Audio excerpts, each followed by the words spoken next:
My name is Mark, aka Mark the Dark, and welcome back to my YouTube channel. Today we'll be talking about the difference between using your native camera app and using an app that allows you to manually control your camera settings. Let's get it.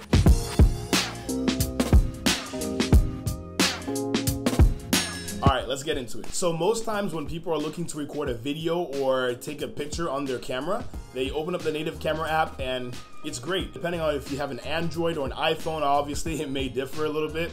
I use an iPhone, and iOS 13 and the new camera on the iPhone 11 Pro Max has really been a great thing to use. It has some manual controls that you're able to use and you're able to control some aspects of the camera, but using a camera app like the one we're gonna mention gives you more control over your camera. And if you want to record nice cinematic video, you're gonna want that control. So the app that we'll be talking about today is called Moment Pro.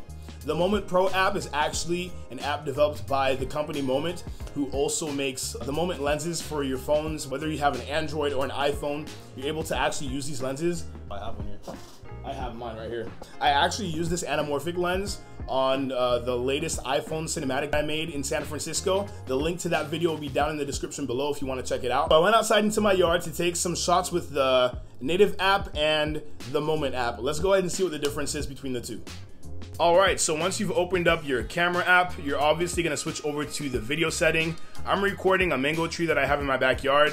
I'm going to show you what we're able to do. So you're obviously able to switch between the lens pretty easily.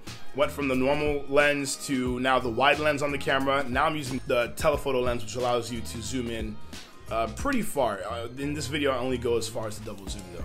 That's some manual control that you'll have over the native camera, but you also have features like locking, focus locking.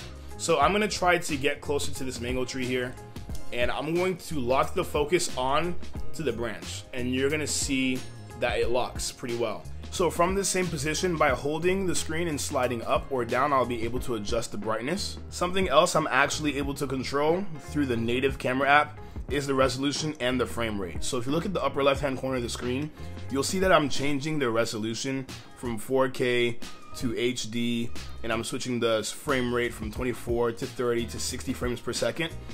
When you're shooting HD, you can only shoot 30 to 60 frames per second. With 4K, you're able to bring that frame rate down to 24 frames per second for that nice cinematic look. You'll also notice when I start recording, I still have the ability to zoom in and out with the lens. And I'll also be able to take pictures if I select or if I tap on the upper right hand corner there where the white dot is. That actually allows me to snapshot a picture. But outside of that, there are no extra controls. Now, if we move over to the Moment app, the most interesting thing that you'll notice right away is that we have the ability to change our color profile on the left hand side of the screen right over there. Right now it's on default, and when I tap it, it's going to switch over to flat, and then it's going to switch over to log once I tap it again. This is really important when recording cinematic video. You're going to want all the flexibility you can get as far as color correction and things of that nature. Something else that is notably different on the Moment app is this section right here. This is actually where you would select the lens that you're using if you have one of the Moment lenses that we spoke about earlier.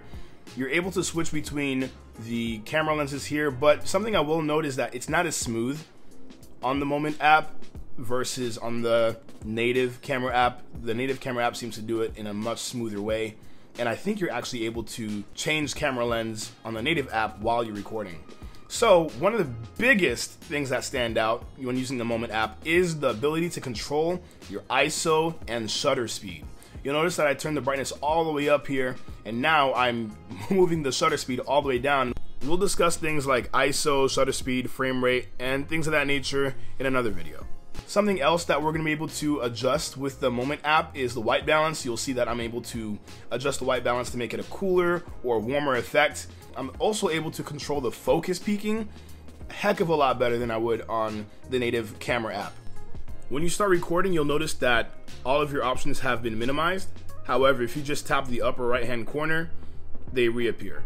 The Moment Pro will Bluetooth connect with any gimbal that you're using, so that way you're able to use the physical gimbal features. As you can see, we still have access to the ISO and the focus as well as the shutter speed. And this is really important when recording cinematic video because you're going to want to have this control in order to get the most out of your camera and to make it look professional.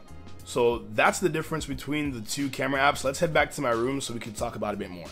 That's the difference between using a native app versus using an app that has more manual control settings. Two things I really want to make sure I mention in this video as far as the difference between using a native app versus using something like Moment Pro is the bitrate that you're able to record in and the color profiles. So you'll notice that on the native camera app, you don't really have an option as to what color profile you shoot in. However, with the Moment Pro camera app, you're able to record what your camera normally gets. You're able to record in a flat color profile, and then you're able to record in a log color profile. And that gives you more flexibility as far as color correction down the road when you're editing. Recording in a high bitrate is super important. You're able to record in 100 megabits per second with the Moment Pro app, whereas you don't have that option with the native camera app. That will help you capture a better, smoother, crisper video when you have a higher bitrate like that.